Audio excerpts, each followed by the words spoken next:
Hoy hablaremos sobre qué significa investigar en arquitectura, los límites de las categorías de las investigaciones, sobre procesos abiertos y en general sobre ciencia, arte, tecnología y disciplinas académicas, sus blends y mixturas. Mauro Chiarella es arquitecto egresado de la Facultad de Arquitectura, Diseño y Urbanismo de la UNL. Actualmente es docente de la FADU e investigador del CONICET. Es miembro fundador de la Sociedad Iberoamericana de Gráfica Digital, SIGRADI, profesor visitante y colaborador en diversas universidades de América Latina y Europa. ¿Cómo andas, Mauro? Bueno. Bienvenido. Gracias por sumarte, por prestarte a este diálogo, a estos minutos que te robamos de tu intensa actividad académica, de investigación y demás cosas que, entre otras, que ya venimos describiendo, vamos a hablar ahora. Así que sin mayor pérdida de tiempo, vamos con la pregunta que nos convoca. Antes de esta charla que es en cámara, tuvimos otra, y ahí me contabas sobre lo particular, lo distinto o lo diferente que es investigar en arquitectura. ¿Qué significa hoy investigar en arquitectura? Bien, es interesante el tema de diferente, ¿no? Porque una vez hablando con una secretaria académica, me hizo ver que todas las disciplinas que iban a hablar con ella se pensaban diferentes, ¿no? Entonces, claro, cuando uno venía con el tema de decir diferente, bueno, evidentemente la singularidad de esta división, digamos, del conocimiento ha hecho que cada uno haya profundizado una forma de hacer, una forma de actuar, una forma de pensar. Entonces, la tradición de investigación en arquitectura, a diferencia de las ciencias duras, podemos decir que es relativamente reciente, y hay una serie de líneas de trabajos que sí han tenido un poquitito más de tradición, que han sido consolidadas del pensamiento científico, y hay otras que recién están en vías de consolidación. Las que están en vía de consolidación tienen que ver con el pensamiento creativo, ¿no? Porque es algo que está un poco en un borde entre ciencia, arte, tecnología. Roberto Doberti piensa que en realidad debería existir una cuarta categoría, que son las disciplinas proyectuales, y justamente esta idea de trabajar en un borde disciplinar hace que ha sido desafiante poder encontrar y poder decir que hacemos ciencia, ¿no? Entonces esta cuestión del pensamiento gráfico aumentado, como yo lo denomino, que es poder pensar con los medios, con las nuevas tecnologías y ampliar un poco las capacidades que tenemos para poder tomar decisiones a partir de un instrumento, es la línea que estamos desarrollando actualmente. Que es de por sí bastante borderline, digamos. Vos te has manejado siempre desde el principio, por lo que sabemos, muy en las márgenes de las disciplinas, de los límites que te imponía la arquitectura misma, porque si bien sos egresado de arquitectura, muchos de los proyectos con los que participás de concursos, a veces son de arte, a veces son de tecnología e innovación, a veces son de arquitectura. ¿Cómo se maneja eso?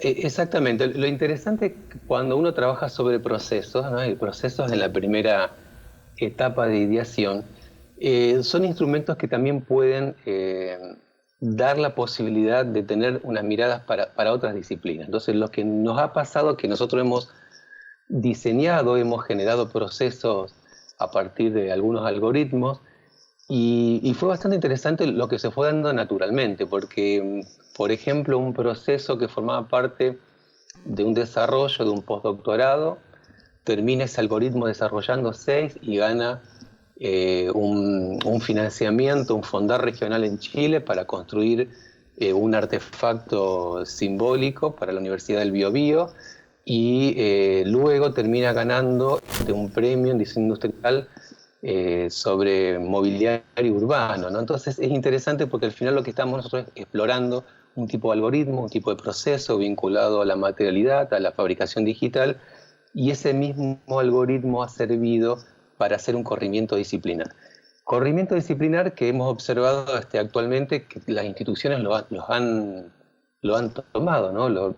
Las secretarías ya no son secretarías solamente de ciencia, sino que son ciencia, arte, tecnología, porque justamente las disciplinas colaboran, se potencian y crecen mutuamente. Pero bueno, hemos tenido la suerte de trabajar en estos bordes que nos permite tener libertad. Yo creo que también uno cuando su compromiso es la generación de conocimiento, tener libertad es un poco lo que más disfrutamos y lo que más protegemos, ¿no?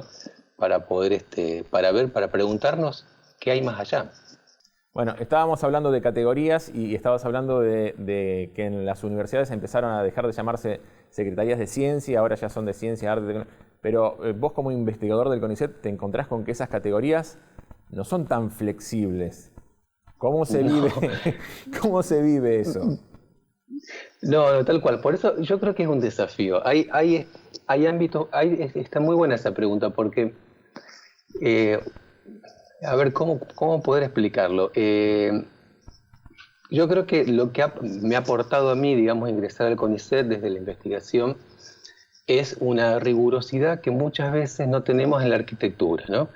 En la arquitectura, justamente por nuestra vinculación con la cultura, no solamente con la construcción, hace que manejemos multivariables, que tienen que ser flexibles, están en permanente movimiento, o sea, realmente es muy desafiante el trabajo del profesional.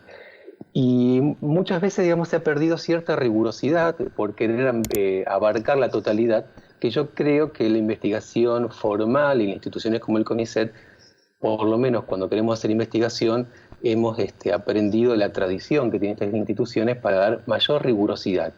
Pero claro, cuando uno se involucra en estas instituciones, también te sentís incómodo, ¿no? Porque decís, bueno, pero no del todo me siento cómodo con estas formas de trabajo. Entonces ahí es donde se empiezan a crear situaciones intermedias, ¿no? Y estas preguntas de qué es hacer una tesis doctoral en la arquitectura es una pregunta que sigue siendo abierta. No solamente, no tanto en áreas como patrimonio, urbanismo, que ya tienen una tradición de cómo hacer las cosas, pero sí cuando tiene que ver con el proyecto arquitectónico, ¿no? Que el proyecto arquitectónico vincula con la creatividad, vincula con el pensamiento gráfico, y bueno, son categorías que están en permanente revisión y evidentemente necesitan de la actividad profesional para nutrirse. Entonces ahí es donde hay un blend entre la investigación rigurosa, el hacer profesional, y yo creo que construir un poco ese diálogo es el desafío. Y ahí es donde entra ese otro concepto que hablamos en alguna oportunidad de proceso abierto, para justamente dejar espacio a esos blends y a esas mixturas. Exactamente, o sea, justamente como los procesos no son lineales o no necesariamente tienen que ser lineales, algún proceso puede ser lineal para determinado objetivo, pero hay otros procesos que están abiertos, se van alimentando, se retoman. Tenemos trabajos, por ejemplo, en nuestro caso, ¿no? Que trabajamos con la construcción de algoritmos, tenemos algoritmos que hemos construido con estudiantes de una universidad chilena, que luego los llevamos a otra universidad, y esto para hacer un ejercicio de arquitectura, y luego lo retomamos, hicimos una reformulación y presentamos un proceso artístico con un algoritmo que se va alimentando. Y esto creo que también es una alegoría, una metáfora de cómo uno puede trabajar estos procesos, ¿no? En un momento donde estamos en permanente cambios, en permanente actualización de contenidos, de saber, estamos hackeados por situaciones culturales, como puede ser una pandemia, donde inclusive estamos repensando el habitar, estamos repensando nuestras vinculaciones con las tecnologías. Es complejo tener procesos cerrados, porque evidentemente necesitamos mayor flexibilidad para una mayor adaptación a los cambios. Te tengo que preguntar esto. Vos estudiaste arquitectura, sí. Sos investigador como arquitecto. ¿Cómo que estuviste diseñando un algoritmo? ¿Qué tiene que ver el algoritmo con la arquitectura?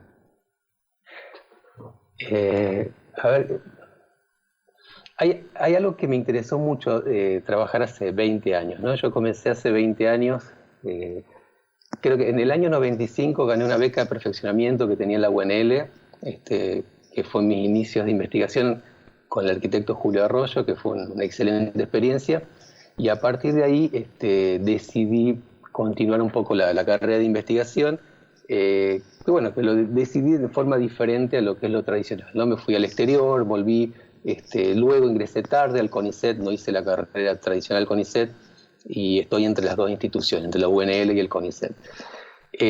Y hay algo que siempre me interesó, que es un poco la relación de pensamiento y lenguaje, ¿no? De alguna manera nosotros decimos que arquitectura o diseño industrial, donde también colaboro, nosotros no pensamos las ideas y luego las dibujamos, luego las representamos. Nosotros las pensamos con las reglas, con los límites y las potencialidades que tienen los propios sistemas que estamos eligiendo. Y históricamente no se tenía mucha conciencia de esto, tal es así que en el caso de arquitectura seguíamos proyectando con instrumentos de representación que habían sido diseñados en el Renacimiento y en la Segunda Revolución Industrial. O sea, la perspectiva data de sus primeros manifiestos de 1425 y es un instrumento vigente para el proceso de toma de decisiones. El sistema Monge, la geometría descriptiva, es un sistema de la Segunda Revolución Industrial de 1850 y es un instrumento vigente para el proceso de toma de decisiones. Entonces, evidentemente, cuando aparecen los medios digitales, aparecen los ordenadores, las computadoras, se abre una nueva posibilidad para tener un instrumento para poder adecuar nuestros procesos de toma de decisiones a los nuevos tiempos. Y ahí un poco que nace esta línea de investigación, es decir, bueno, más allá de lo que nos sugiere el mercado, que muchas veces nos induce a un solo tipo de trabajo, que tiene que ver con ser más preciso, más riguroso, más efectivo, digamos, cómo podemos utilizar estos medios para ampliar nuestras capacidades creativas. Y ahí es donde viene el algoritmo, es decir, no tomar un software como lo diseña el mercado, sino que poder ir un poquitito más en profundidad y poder diseñar nuestros propios procesos. Hackear la Entonces, arquitectura. desde ahí podemos... Sí. Hackear la arquitectura. Y exactamente, no perder autonomía. O sea, no perder autonomía en un proceso de toma de decisiones y diseñar nuestros propios instrumentos. Entonces, si bien no nos metemos en programación pura, porque los diseñadores arquitectos somos muy vagos, ¿no? En eso siempre necesitamos la cuestión figurativa. De hecho, las imágenes son nuestro lenguaje. Queremos más en una imagen que en el texto, ¿no? Básicamente porque en el texto, para los arquitectos, que es la famosa memoria descriptiva, es una lluvia de intenciones. Pero cuando vemos una imagen de cómo esas intenciones han sido plasmadas, nosotros podemos hacer un proceso de verificación si se cumplen o no esas intenciones. Nosotros podemos estar observando una planta de un edificio y podemos estar hablando 4 horas de un dibujo. Entonces, es todo un tema de debate. En un taller de arquitectura podemos tener un dibujo y en el dibujo podemos estar hablando 4 horas debatiendo sobre ese dibujo. Entonces, evidentemente hay mucha data, mucha información, mucha intencionalidad detrás de eso que es tan rico y tan interesante que en un momento yo planteé en un contexto de tesis doctorales por qué no se hacía una tesis dibujada sin escritura, ¿no? Yo me doctoré en el Departamento de Expresión Gráfica Arquitectónica de Barcelona y en un momento digo por qué el formato de escritura tiene que ser texto cuando estamos en arquitectura y en el Departamento de Expresión Gráfica. Y había totalmente consenso a nivel conceptual, pero nadie sabía cómo hacerlo y nadie sabía... pero bien, después estuve investigando y en el MIT hay una tesis presentada a base de cómics acerca de la pedagogía didáctica, bastante interesante. Pero bueno, obviamente son lenguajes también muy polisémicos, digamos que también cuando uno se va demasiado de las construcciones y las metodologías de investigación y bueno, hay un poco de miedo, ¿no? Pero evidentemente, digamos, el trabajo de la imagen... Con los límites de las categorías. Claro, claro. Es que justamente, cuando uno también investiga, hemos tenido que asumir, y ahí hemos tomado un poco de letra de Herbert Simon. Herbert Simon es Premio Nobel de Economía. Es bastante interesante porque Herbert Simon escribe un libro que es La ciencia de lo artificial, que en algún momento, cuando yo defiendo mi tesis doctoral, para argumentar algunas licencias que me tomé en las metodologías de investigación, apelo un poco a Herbert Simon, que él trabaja un poco esta idea de que una cosa es investigar lo que es y otra cosa es investigar lo que va a ser, ¿no? Cuando uno tiene un sentido proyectual, que él dice que hay cierta flexibilidad que se pueden tomar dentro de estos procedimientos y metodología de investigación. Y es interesante porque Herbert Simon, siendo economista, lo que estaba haciendo es una investigación de inteligencia artificial. Entonces lo que estaba trabajando eran sobre los procesos de toma de decisiones que obviamente iban a evolucionar hacia la inteligencia artificial. Y en nuestra disciplina, en diseño, en arquitectura, que también se trabaja en equipo, los procesos de toma de decisiones, tener conocimiento, mayor rigurosidad, me parece que es clave para poder ajustarlo, para poder optimizarlo, para poder conducirlo hacia nuestros objetivos. Hablaste de inteligencia artificial. Sé que estás trabajando, y de paso abro para que empecemos a hablar de lo que estás trabajando ahora, algo sobre Machine Learning. Están metiéndose... Yo cada vez te estás alejando más de la arquitectura y te estás metiendo en tecnología. No, sigo sin... Me lo explicaste recién, lo sé, pero sigue siendo un poco difuso los límites o justamente los puentes que hay entre estas disciplinas, ya llamándolas así. ¿Estás con Machine Learning? ¿Qué están haciendo ahora, ya sea en FADU como en CONICET? Sí, exactamente, no estamos trabajando en Machine Learning, pero hay una seducción con este concepto, digamos, o sea, estamos trabajando con algoritmos. Algunos de los tesistas han tomado algunos cursos que se hacen en SIGRAD y la Sociedad Iberoamericana de Gráfica Digital, que estaban explorando algunos algoritmos de máquinas que entrenan, máquinas que van aprendiendo, bueno, justamente para preguntarse o intentar visualizar qué potencialidad pueden tener, ¿no? No hay, digamos, o sea, seguramente tenemos contactos con equipos de investigación que sí están trabajando con mayor rigurosidad. Nosotros en nuestros contextos lo que estamos es observando, porque realmente nos seduce pensar, digamos, esta cuestión del autoaprendizaje, ¿no? Y también nos interesa un poco pensar y observar la cuestión cultural, ¿no? Una cuestión tiene que ver con la cuestión instrumental para ir avanzando acerca de un proceso de optimización, por ejemplo, que puede generar estas redes neuronales a partir de tomar un algoritmo que sea optimizando. Y por otro lado, lo cultural abre un tema que simplemente lo enuncio, pero tiene que ver con el concepto de algoritmos y prejuicios, ¿no? Hay unas investigaciones muy interesantes de cómo la mayoría de las situaciones, inclusive en Estados Unidos, hay decisiones vinculadas a cuestiones sociales, vinculadas al reconocimiento de rostros, donde nadie cuestiona el algoritmo, porque el algoritmo es algo dado, se toma y se cree que tiene una eficiencia, pero nadie cuestiona el algoritmo. Entonces es muy interesante porque el algoritmo, muchas veces hay una artista que ha trabajado en el MIT, donde ella demuestra que el algoritmo no era eficiente para reconocer mujeres negras y era muy eficiente para reconocer hombres blancos. Entonces a partir de eso empieza a hablar de algoritmos y prejuicios y cómo en realidad ese algoritmo ha sido creado con los mismos prejuicios de una cultura y ella trabaja para optimizar esos algoritmos. Pero bueno, esta es la cuestión cultural y no quiero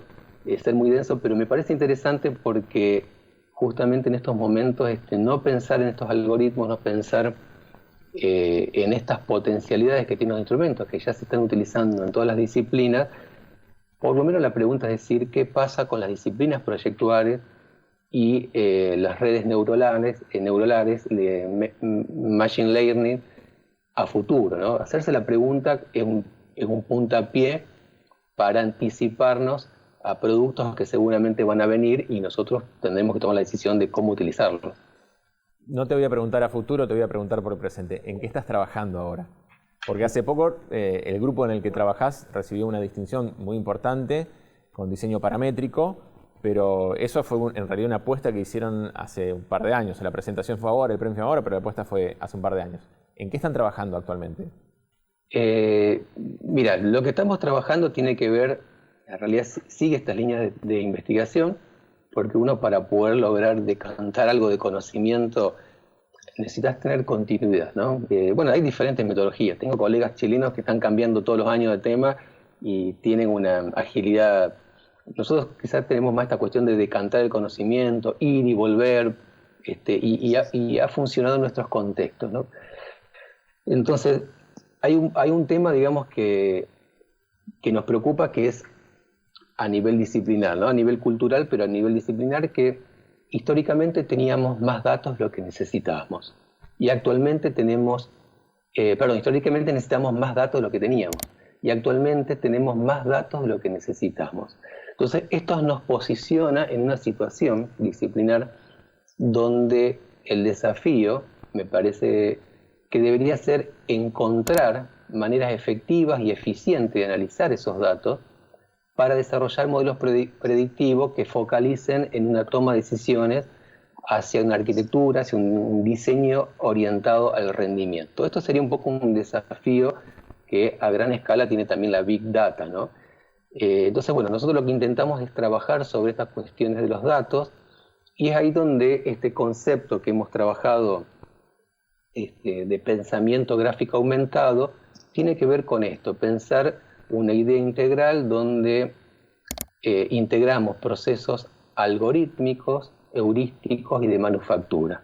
Y ahí es donde estaríamos un poco trabajando, incorporando de a poco algunos instrumentos y haciendo verificaciones en estos procesos de toma de decisiones. Hablamos de algoritmos, hablamos de Machine Learning, hablamos de Big Data, hablamos de mucha tecnología y de muchos temas que están atravesando muchas disciplinas científicas y que en arquitectura no suelen escucharse, al menos no asociadas. ¿Qué ves? ¿Qué podés vislumbrar? Ahora sí, volviendo al futuro. ¿Qué podés vislumbrar de la investigación en arquitectura de acá a unos años? Siendo que estás justamente en la frontera de todo esto. ¿Te animás a hacer una proyección, vos que trabajás justamente en el pensamiento proyectual? No, es complejo, porque sería hacer futurología, ¿no? Yo creo que uno va trabajando también por seducción, también por las capacidades que uno tiene a nivel local. Siempre el desafío ha sido acompañar las preguntas, las temáticas que están contemporáneas vinculadas a estos temas, pero también con cierta cautela en relación a los recursos que uno tiene, que lo que no significa que no genera, digamos, que seamos menos en relación a eso. Yo creo que tiene que ver con la creatividad. O sea, yo la creatividad lo coloco siempre en primer lugar, porque justamente cuando hablas de los premios más allá de reconocimiento, me acuerdo que le preguntaban a Chillida si él se medía, ¿no?